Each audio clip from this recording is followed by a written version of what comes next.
வந்திருக்கக்கூடிய அறிஞர் பெருமக்களே, இன்றைய சொற்பொழிவாளர் பேராசிரியர் அனிதீஷ் அவர்களே, ஆண்களே, பெரியவர்களே, உங்கள் அனைவருக்கும் மாலை நேர வணக்கத்தை தெரிவித்துக் கொள்கின்றேன். இன்றைய தினம் அணிலாடும் முடியும் என்ற தலைப்பிலே பேச இருக்கக்கூடிய பேராசிரியர் முனைவர் அனிதீஷ் அவர்கள் ஜமால் முகமது கல்லூரியிலே தமிழ் பேராசிரியராக பணியாற்றிக் கொண்டிருக்கிறார். எங்கள் பெரியார் ஈவேரா கல்லூரியிலே அவர்கள் இளங்கலை முதுகலை பட்டம் பெற்றவர் என்ற சிறப்பு மகிழ்ச்சியோடு அதை நான் தெரிவித்துக் கொள்கின்றேன். ஐயா அவர்கள் பெரியார் கல்லூரியில் முன்னாள் மாணவர், நல்ல பேச்சாளர், நல்ல இணைப்பை வழங்கக்கூடிய நல்ல தொகுப்பாளர்,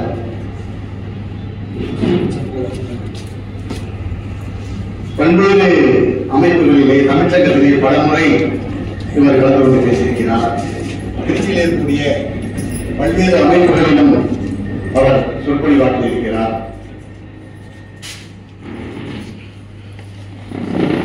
இனருக்கும் நாடாம் மலரணையர் கற்றது உணர விரித்துறையார் என்று திருவள்ளுவர் சொல்வார். நல்ல கொத்தாக மலர் பூத்திருந்தும் கூட நறுமண பரப்பவில்லை என்றால் எந்த பயனும் இல்லை.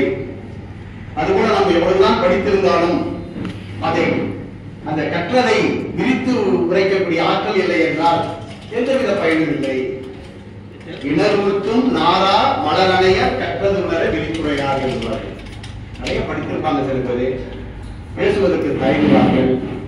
நம்முடைய பேராசிரியர் அனிதீஷ் அவர்கள் நான் பேச வேண்டும் என்று உரிமையோடு அவர் கேட்பார். நான் பேசணும் ஐயா அப்படின்னு சொன்னாங்க. நிறைய இடங்கள்ல பேசுறாங்க. இப்ப தமிழ்ச்சங்கத்தில் பேசுறாங்க. இந்த வாரமே அவர்கள் திருக்குறள் பேரவையிலே பேசுகிறார்கள். புரட்சி கவிஞர் பேரவை, அந்த பேரவையிலும் அவர்கள் பேச இருக்கிறார்கள். இப்படி நல்ல ஒரு பேச்சாளர், நல்ல பேச்சாளர்களுக்கு தான் அந்த தகுதி அவருடைய பேச்சை கேட்கும் சொல்வார் திருவள்ளுவர். விரைந்து தொழில் கேட்கும் ஞானம் நிறந்து இனிது சொல்லுதல் வல்லார் பெரியார். அப்படி நிறந்து சொல்லக்கூடிய ஆற்றல் பெற்ற நம்முடைய முனைவர் அனிதீஷ் அவர்கள் அணிலாடும் முடிவில் என்று பேச இருக்கிறார். அந்த தலைப்பிலே பேச இருக்கிறார். எதை பற்றி பேச இருக்கிறார் என்று எனக்கு தெரியவில்லை.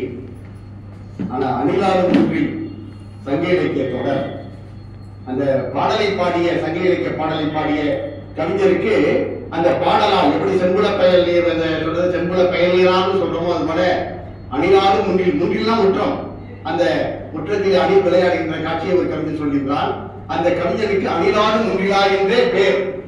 அந்த அதே போல நாம் முத்துக்குமார் அவர்களுடைய நூலினுடைய தலைப்பும் இந்த பேரில் அமைந்திருக்கின்றது. இவர் அருமையாக பேசக்கூடிய நம்முடைய முனைவர் அனிதீஷ் அவர்களை வருகை என்று வரவேற்று அன்போடு அழைக்கின்றேன்.